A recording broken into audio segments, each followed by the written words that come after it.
All right, good morning, good evening, good afternoon, ladies and gentlemen. This is YouTube, it's Pastor Down. For a long time, very long time, at least to me, it's been a very long time. I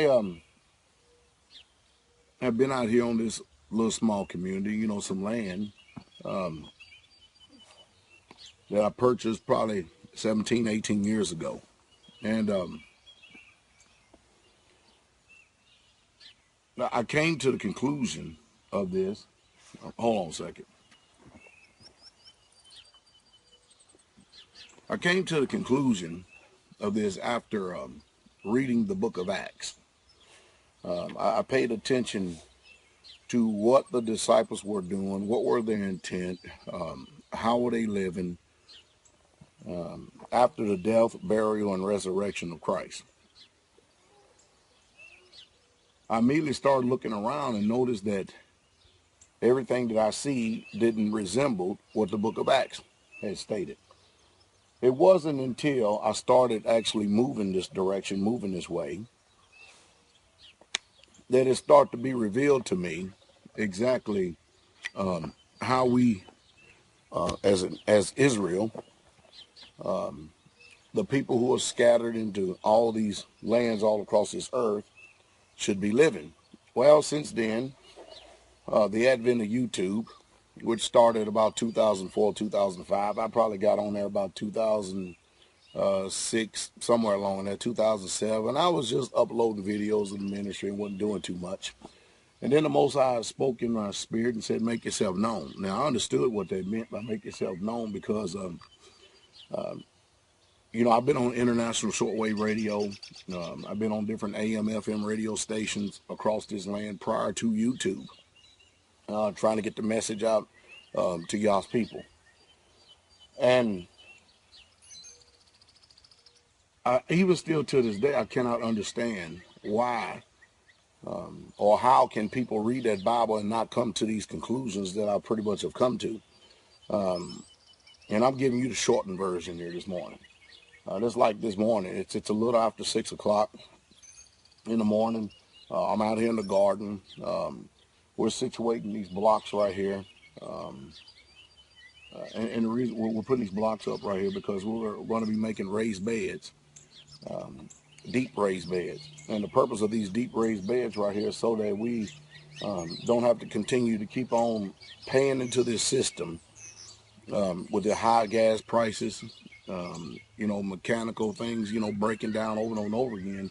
So as we go on in the future, I'm trying to implement things and do things that will be cost effective for myself and my people. I am greatly disturbed when I see people who claim to have the truth, know the truth, still behaving like Christians, still stuck in the cities, still so-called evangelizing the world or something like that. We can do that with the advent of the internet. Simple from my own homestead, but I understand the reason why most people don't want to do this because it's hard labor. It's a lot of hard work. And of course, in this lifestyle right here, when I wake up every morning, all I see is Israelites. That's all I see every morning is Israelites. And that's the blessed part about it. I get to see saints of the Most High Yah every single morning out here. I wish that many people could get the revelation and the understanding that I have. All they have to do is listen to me. You'll understand what real true freedom is. We are, in the thick of the beginning of the spring garden season, and we're quite a bit behind. And the reason why we're behind is because of the rain. The rain that takes place out here, and we've been fighting left and right. We have a few buildings that we have to actually erect and put up pretty fast. The chicken coop needs attention, and the goat shed. We have to redo a new milking thing. And of course, we have the little small greenhouse where we're going to be working on the horticulture part right there. But everything we're doing is we're trying to be a little bit more wiser as time goes, because we see that these people are killing us through food. They're killing us through food and through their GMO modifications and stuff. Now, the ideal is to grow your own food, because whether you like it, understand it or not, oh, it's a whole lot easier to go out there and make some Federal Reserve notes and then go to a grocery store and then pay the people. But you really truly don't understand. I never did understand how good food can taste when you put the time, effort, and energy into it to grow it yourself. And I don't mind telling you that we can a lot of food. We can a lot. And we figured out ways in the wintertime that we can still grow greens through the winter and still eat somewhat of our garden. But we try to make sure we have a massive amount of food right here, because our food, the taste is different. We know what's in it. We don't have all these chemicals, herbicides, pesticides, and all these old other stuff on it. And it's just a difference. And you start looking at people's health in this country, you notice people are dying. The scriptures allotted us 70 years, 80 years by reason of strength. And we're checking out. People are checking out early. And people are living, but they're existing. They do not have, nor do they possess a high quality of life. Number one is that they refuse to get out, move around, sweat, and work. And number two, this culture and this time is given over to appetite. You know, we all know the sins of Sodom. But the one thing that's never hardly ever mentioned about the sins of Sodom is the idleness of time. There's just entirely too much idleness of time. And it's all this eating that people are doing is just literally killing themselves. It's death by the spoon. Out here, you can walk around, take a tomato, a cucumber, or a piece of corn or something like that. And understand this, I by no means or by any stretch of imagination have this thing all figured out. I'm hoping to have a lot more wisdom planted into me prior to my time being up to put into the generation coming behind me. After all, the Bible does say that the parents should lay up for the children and not the children for the parents. And of course, this little homestead, this community, after we get finished doing everything we need to do on it, we have to teach our people how to maintain it, because Satan is out there and he has his people out there just willing to take everything that we've ever worked for. It's hard. It's hard labor. It's hard work. It really, truly is. And at this time of the year, I really, truly don't have much time on my hand. I have so many things I need to do and give my hands over to the ministry and many other things. I have meetings coming up this year. As a matter of fact, I'll be in North Carolina July 23rd, 24th, and 25th, I believe, and I'll make a video on that. But, you know, the ideal of coming out of her is literally coming out. It's physically coming out. You know, if it wasn't for the pump going right now, I could show you how quiet and peaceful it is out here. Let me just show you a few things here just for a second. All right, show you a few things just for a second. Okay, you can't see it. These are apple trees. These are peach trees. I'm going to take them down. They don't do too good out here. These are blackberries. We have raspberries on the other side. I'm getting ready to work on this greenhouse. We get time. We also have a fish system we're getting ready to develop at the top of the hill.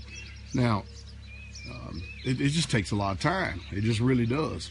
But anyway, here's some blueberries that are blooming and coming in, as well as some different types of onions right here. Okay, this bed, I'm going to plant something in it today. Regardless, this day will not go by without that bed having something in it. Here are some broccoli, and of course, again, you can plant things closer together and have it more condensed and get more out of it when you have raised beds like this. And you can tell everything is doing good. Different varieties of spinach down on the other end. We eat a boatload of spinach here at Straightway. And here's, of course, some lettuce. Let's walk over here. Of course, right, there's another apple tree, and there's pear trees over here. And of course, here's some pears right here. Of course, you can see the pears. Let me get this phone right. You can see the pears are coming in really good. Pears do real good in this environment right here. As we go over here to the greenhouse, I'm trying something different this year. I'm trying to maximize everything that we have for our space. And this is cabbages, and we're going to put more cabbages in the ground. But I want to have buckets and raised beds and things literally just everywhere for us. Here's some mint that is growing inside of these buckets right here. We still have a lot to do. Here's some more cabbage right here, and here's some more starts as we go into the greenhouse this morning. Now, the brother and I, we're hoping that the plastic come in today. We're going to be replacing this plastic right here because it's a little bit old. I think it's about a year or two overdue. We have to get sweet potatoes in ground. I got a lot of things we need to do. We're preparing the beds, and this takes a while to prepare these beds, and we have to do it early in the morning because it gets really, really hot in here. We don't have the shade cloth on just yet. Of course, we have some more starts of beans over here, more over there. These are habaneros. I'm the habanero eater, but we also use them for tinctures. More of the green beans down here, and of course, you know, the sisters been working on doing the stringing up here. You might wonder what these strings are. That's for the beans to grow up in the trellis, and this thing within 2 months will look like a Garden of Eden in here. All right, here, of course, the figs don't do too well up here in this area. They do better in hotter environment. These are cucumbers right here. These are cucumbers, and let me go out this back door here just for a second, and let me walk over here. And of course, here is Sister Carol. This is my wife's raised bed that she personally works on herself right here, and this is the cabbage that we put in here. Now I helped her get this bed together, but this look at this cabbage and how well that it's doing. And I think this is some early cabbage, but like I said, you'll never really truly know what real true health is, because health is wealth, unless you actually understand what it means to sit down and after you get finished spending your money, time, effort, and energy in the garden for yourself. And once you taste this food right here, you start to see what the powers that be and what the system has done to us as a people. It's a sad shame, sad situation.